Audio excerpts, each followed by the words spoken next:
la comparaison. Hello à toi, c'est Manon. Aujourd'hui, j'ai envie de te parler de la comparaison, le fait de se comparer avec quelqu'un d'autre. Quand je prépare un sujet, généralement, j'aime bien regarder dans le dictionnaire la définition des termes. Donc là, je suis allée voir dans le dictionnaire Larousse la définition de se comparer. Et ce que j'ai perçu en lisant cette définition, c'est qu'en fait, la comparaison, c'est pas quelque chose de négatif en soi, parce que c'est faire un rapprochement entre soi et quelqu'un d'autre pour en examiner les ressemblances et les différences. Donc en soi, c'est pas négatif. Mais pourtant, bien souvent, dans nos têtes, c'est connoté assez négativement, je trouve, la comparaison.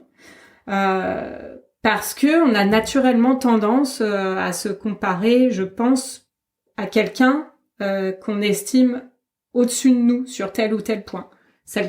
À quelqu'un qui aurait plus de succès que nous selon tel ou tel critère qu'on a défini, quoi. Donc quelqu'un qui serait plus beau ou plus belle que nous, plus apprécié que nous, qui réussirait mieux dans tel ou tel domaine, qui serait plus charismatique.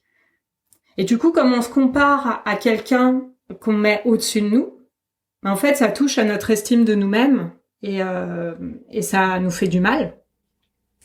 On est envieux en fait de cette personne, c'est-à-dire qu'on éprouve de l'envie, du désir. On aimerait avoir ce qu'il ou ce qu'elle a et que nous on n'a pas. J'aimerais te rappeler qu'en fait on n'a pas la connaissance de tous les éléments. On connaît pas parfaitement la vie de cette personne. On n'est pas dans son corps. On ne sait pas si elle a telle ou telle douleur. On ne sait pas si elle a telle ou telle, j'allais dire emmerde. Bon, je vais le dire emmerde dans sa vie. Tout ça, c'est quelque chose qu'on peut pas voir dans son ensemble. Et d'ailleurs, dans la rue, en rencontre, etc., sur les réseaux sociaux, on renvoie l'image qu'on veut bien montrer de nous-mêmes. Donc finalement, c'est pas vraiment comparable notre vie avec celle des autres parce que on n'a pas tous les éléments pour comparer. Et quand bien même, quand on est envieux, quand on a envie quand on envie le succès de quelqu'un ou le physique de quelqu'un ou tout ça, je t'invite à réfléchir.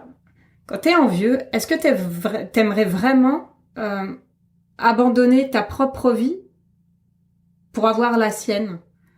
C'est-à-dire, est-ce que t'aimerais vraiment abandonner tous tes souvenirs, toutes tes réussites, tout ce que t'as vécu, ta famille, tes proches, tes amis, ta meilleure amie, ton meilleur ami, pour avoir ce qu'il a? Moi, quand je pense à ça, mais la réponse, c'est clairement non, quoi.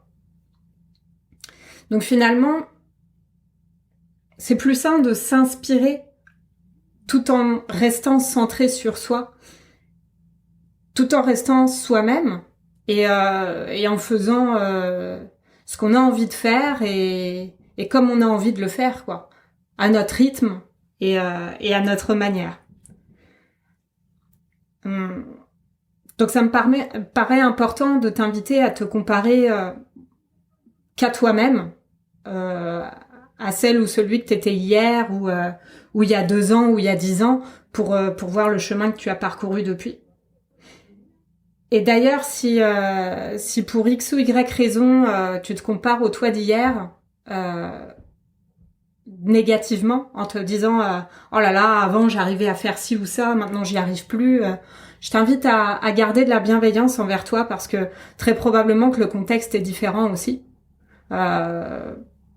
Par exemple, peut-être que tu as vieilli et que tu n'as plus la même dynamique avant et que c'est plus difficile pour toi de faire telle ou telle activité physique.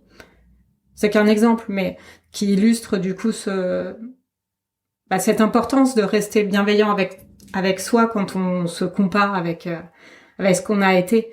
Ça peut être dans les deux sens. On peut voir le chemin parcouru et si on est difficile avec nous-mêmes, c'est important de se rappeler que le contexte est différent aussi. Voilà, donc j'espère que ma vision de ce sujet de la comparaison t'est utile, que ça t'a intéressé. Et puis je te dis à très vite pour un prochain épisode. Allez, salut!